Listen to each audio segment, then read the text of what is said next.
मित्रों, सबसे पहले तो मैं आप सबको धन्यवाद देना चाहता हूं कि Bharatiya Janata party parliamentary party के लीडर का चुनाव आप लोगों ने सर्वसम्मत किया है।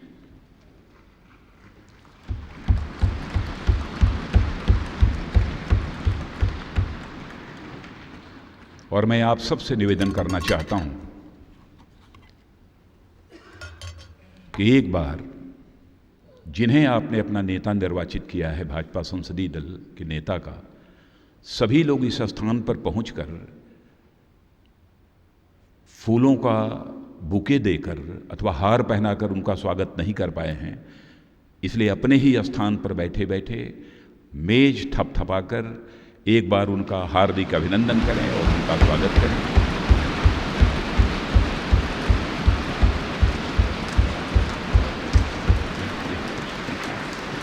Okay, standing ovation.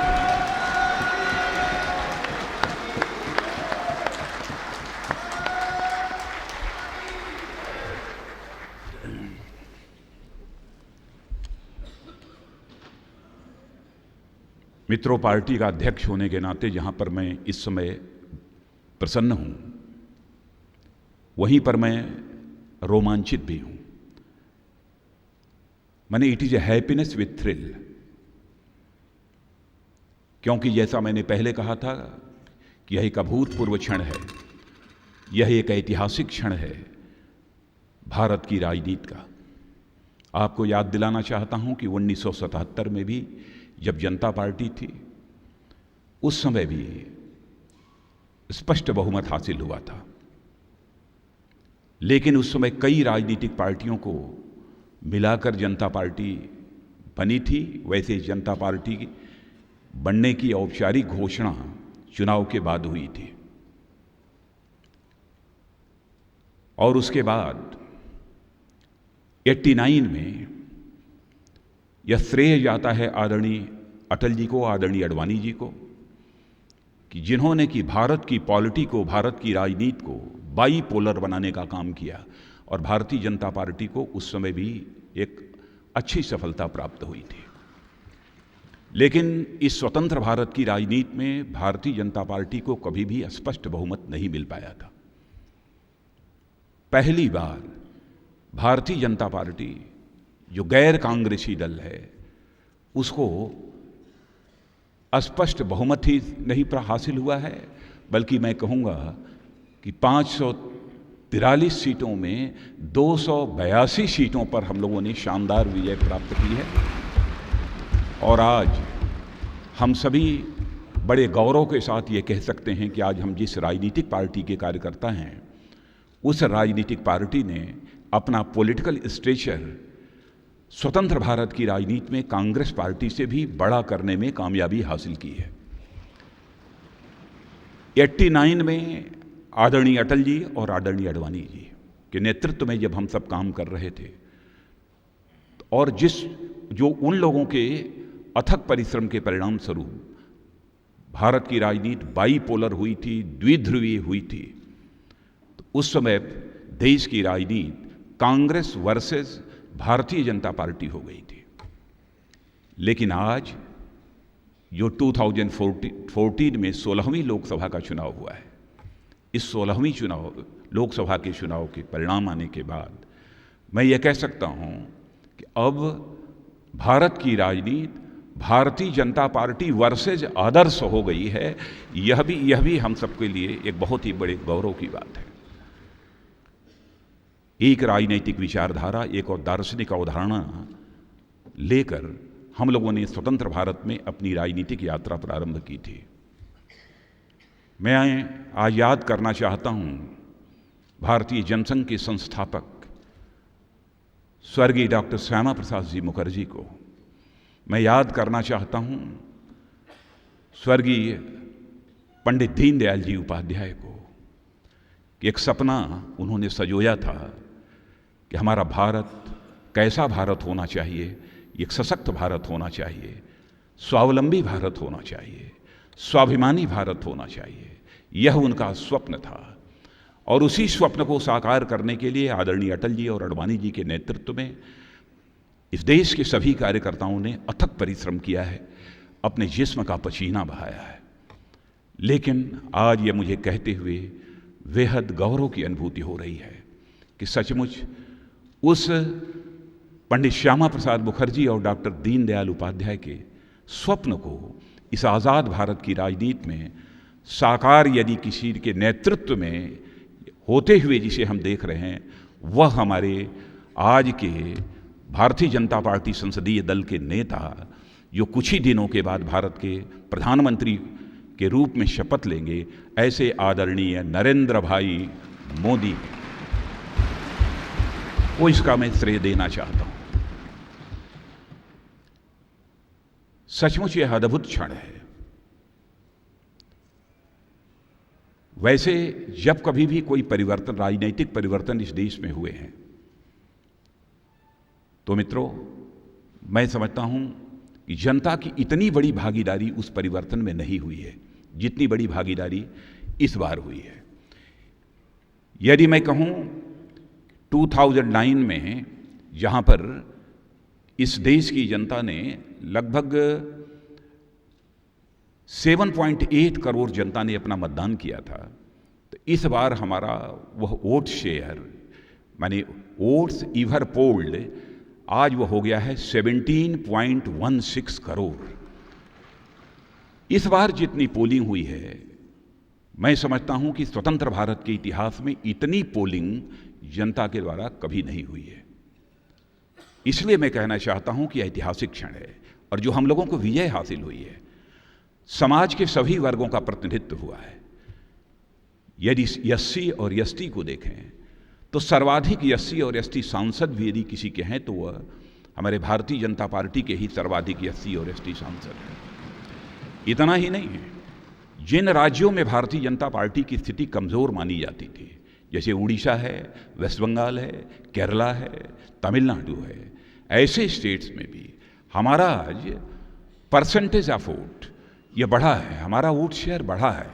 उड़ीसा में 22% जहाँ पर आज हमारा वोट शेयर है, वहीं पर वेस्ट बंगाल में वह अप्रॉक्सीमेटली 17% तक पहुँच गया है, और केरला में 10% और तमिलनाडु में थोड़ा कम है, अभी 5.5% तक वह पहुँच गया है। अन्य किसी राजनीतिक पार्टी के संबंध में मैं यहाँ पर चर्चा नहीं करना चाहता हूँ, किसका कितना वोट शेयर है, करने की उसकी कोई आवश्यकता भी नहीं है। हम लोगों ने पॉजिटिव एजेंडा के आधार पर इस बार चुनाव लड़ा है, डेवलपमेंट और गुड गवर्नेंस। लेकिन यह विडंबना मानता हूँ, यह दुर्भाग्यपूर्ण मानता हूँ कि यह भरपूर कोशिश की गई है कुछ राजनीतिक पार्टियों के द्वारा, ताकि जन सामान्य के ध्यान को, कॉमन मासेस के अटेंशन को इस पॉजिटिव एजेंडा से डाइवर्ट किया जाए। लेकिन मैं देश की जनता को बधाई देना चाहता हूँ कि यह डेवलपमेंट और गुड गवर्नेंस का जो एजेंडा रहा है, उससे देश की जनता का ध्यान हटने नहीं दिया। इसका श्रेय यदि मैं देना चाहता हूँ तो इस देश की जनता को मैं इसका श्रेय देना चाहता हूँ। और हमारी कई ऐसी स्टेट्स हैं, सारी स्टेट्स के नामों की चर्चा करने का यहाँ पर कोई बहुत औचित्य नहीं है, फिर भी मैं उनकी चर्चा कर देता हूँ, जहाँ पर कि जिन राज्यों में भारतीय जनता पार्टी ने सभी सीटों पर विजय प्राप्त की है। ऐसे राज्यों की संख्या 10 है। गुजरात, राजस्थान, गोवा, दिल्ली, हिमाचल, उत्तराखंड, दमन दीव, दादर नगर हवेली, चंडीगढ़, अंडमान निकोबार, ऐसे हमारे 10 राज्य हैं। और हमारा मध्य प्रदेश, छत्तीसगढ़, उत्तर प्रदेश, बिहार, झारखंड, जम्मू कश्मीर, महाराष्ट्र, इनमें अधिकांश सीटों पर भारतीय जनता पार्टी ने इस बार विजय प्राप्त की है।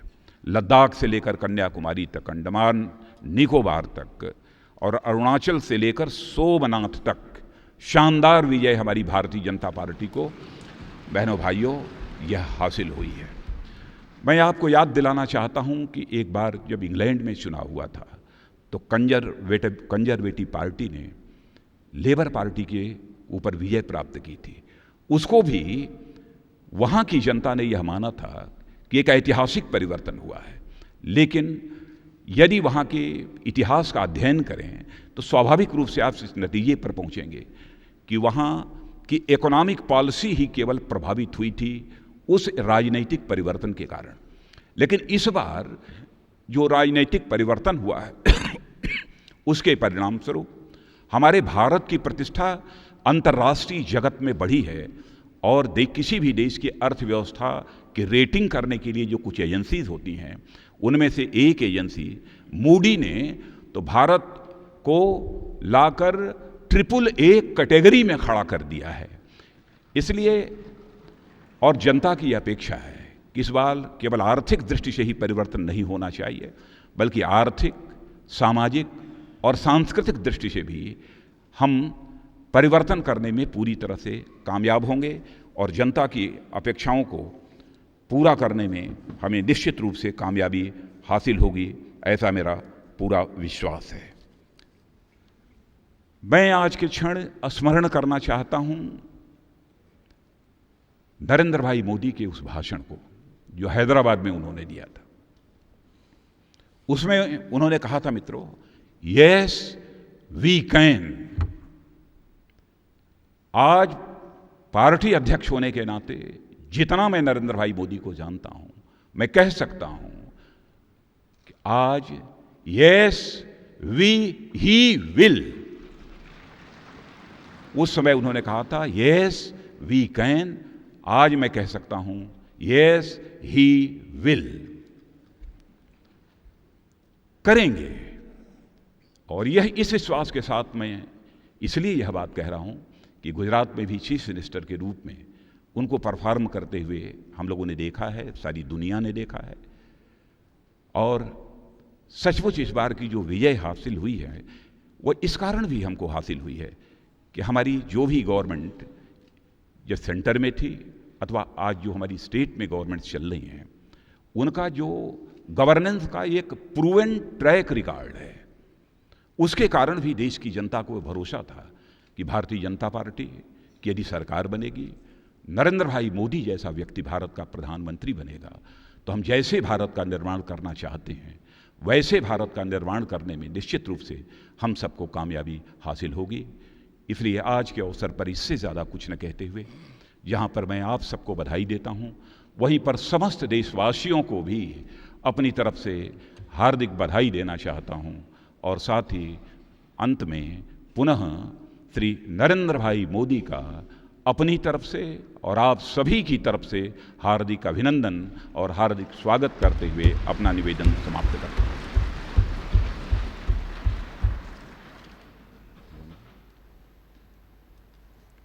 आदरणीय आडवाणी जी।